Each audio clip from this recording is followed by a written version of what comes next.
그렇게 해서 보따리 장사를 하고 또 이렇게 좀 세력이 불어나면 제자들도 늘고 이렇게 좀 어떻게 좀 잘해가지고 이렇게 불어나면 또 옆에 사람이 시기를 해요.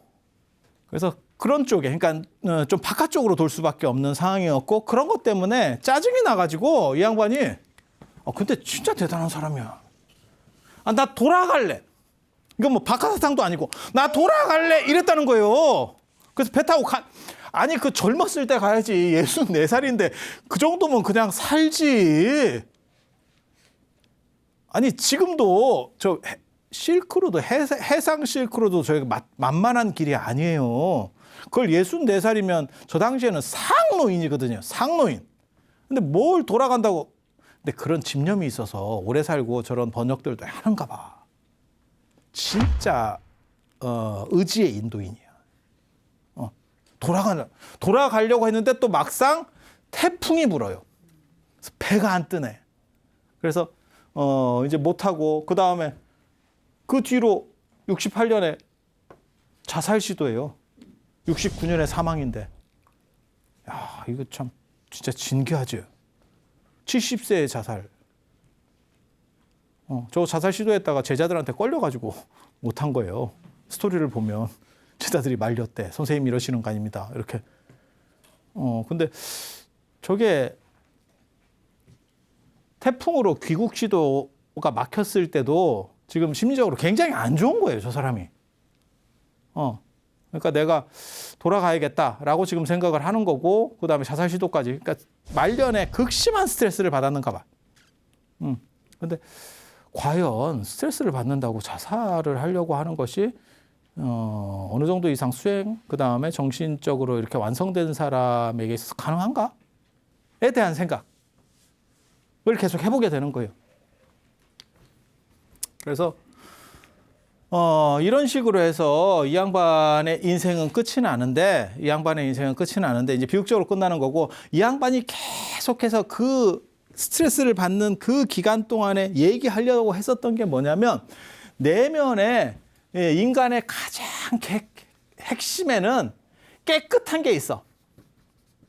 더럽혀질 수 없는 어떤 청정한 게 있어. 라고 계속 얘기를 하는 거예요. 그 부분을 도대체 어떻게 볼 것이냐, 라는 얘기를 지금 할 거거든요. 당시 상황을 보면 강남에는 열반종과 성실종이 유행을 하고 있었고 열반경 아세요? 열반경 40권짜리 있고 37권짜리 있고 뭐 이러는데 저거는 대승의 열반경이에요. 소승에는 8종의 열반경이라고 하는 게 있고 그거는 부처님 돌아가시기 3개월 전부터 해가지고 이렇게 짤막한 경전들이고 그건 8종류가 있어요. 근데 8종류가 다 완비되어 있는 건 아니고 8종류가 있고 그다음에 대승 열반경은 그걸 스토리로 해가지고 어떤 깨달음의 문제를 다뤄요. 근데 이 열반경에서의 가장 핵심이 불성사상입니다.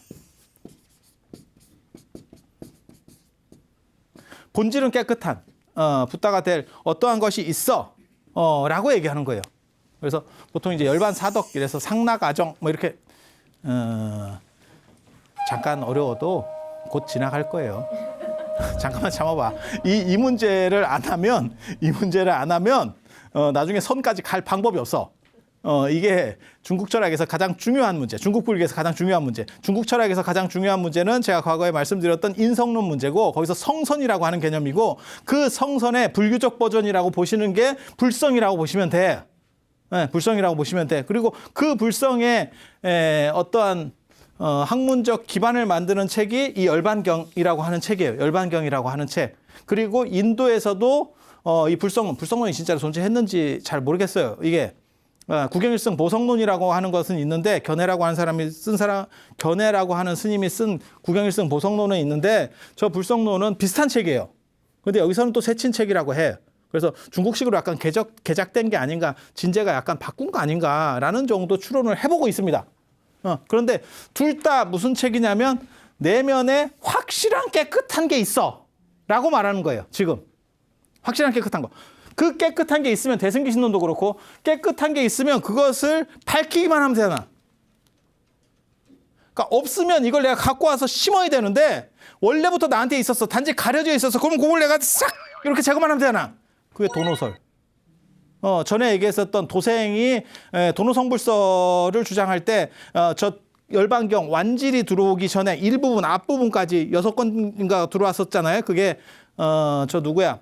법현 스님이 번역해서 그걸 보고 이제 아이디어를 얻어서 그 도노서를 얘기했다라고 나오는데, 그래서 불성과 도노라고 하는 게 한꺼번에 가는 겁니다. 이게 불성 도노가. 그래서 도노 불성, 불성 도노 이렇게 생각하시면 돼요. 내면에 확실한 깨끗한 게 있는 거야. 그것은 오염되지 않아. 오염되지 않아. 그렇게 생각하는 거예요. 그리고 저거를 철학적으로 얘기하는 게 유식학입니다. 유식학. 그냥 단순히 있어가 아니고 그게 어떤 식으로 존재하고 있어라고 얘기를 해주는 거예요. 복잡한 얘기를 합니다.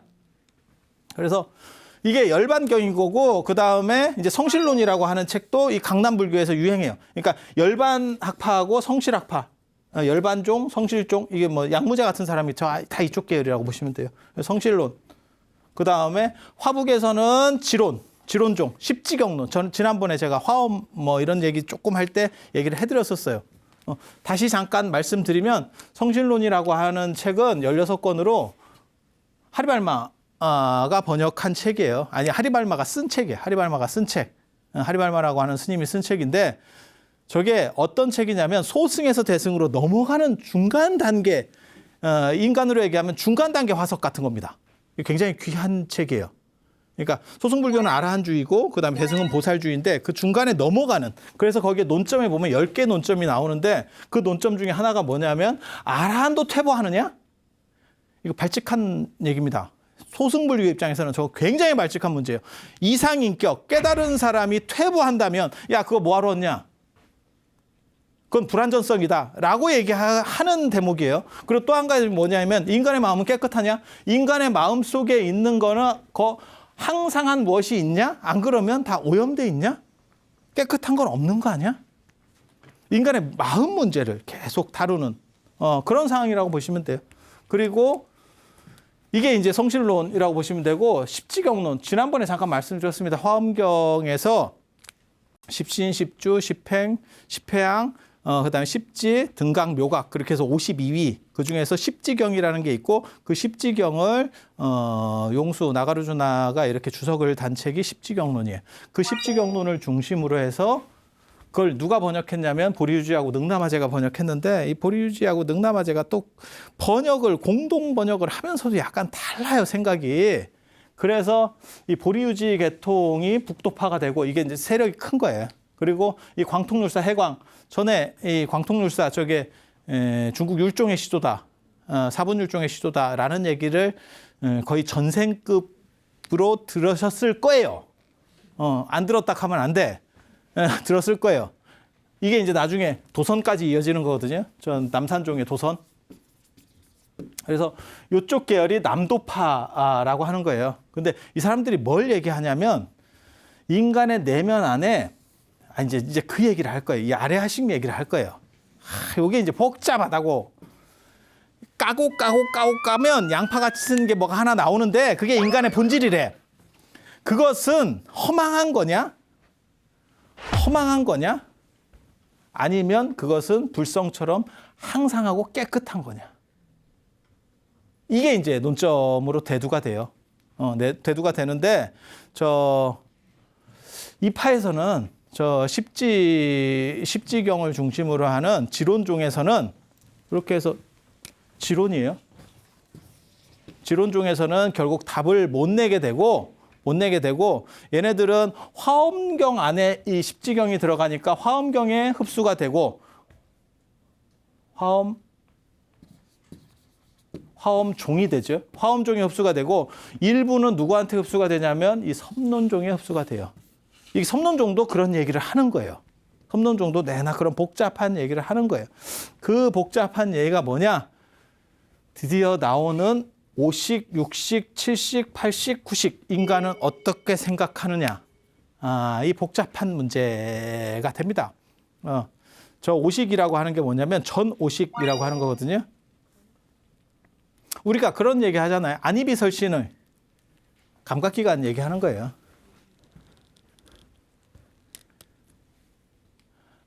안이비설신의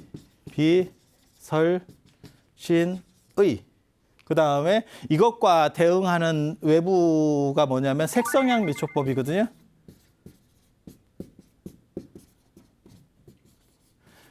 오온 12처 18개 할 때 나오는 겁니다. 12처 18개에서 나오는 거예요. 저걸 12처라고 합니다. 이거는 눈, 이, 귀, 그다음 비, 코, 혀, 몸, 뜻, 색은 물질, 성은 소리, 향은 냄새, 미는 맛, 이거는 감촉, 법은 이제 좀 이따가 하고요. 이렇게 대응한다는 거예요. 그래서 전에 제가 말씀드릴 때 의하고 대응하는 게 뭐냐, 이 생각하고 대응하는 게 뭐냐, 감각기관과 안 연결되면서 대응할 수 있는 거, 상상, 공상, 추상, 망상 이런 것들은 혼자서 돌아가는 거다. 이거를 법이라고 합니다. 그런 거를 법이라고 그래요. 그리고 18개에 보면 안식, 이식, 비식, 설식, 신식, 의식. 여기서 의식이라는 단어가 나와. 여기서 의식이라는 단어가. 여기까지만 얘기해도 사람이 미칠 것 같은데 이거 장사 시작입니다. 이거 장사 시작입니다. 근데 절대 저는 어렵게 들어가진 않을 거예요.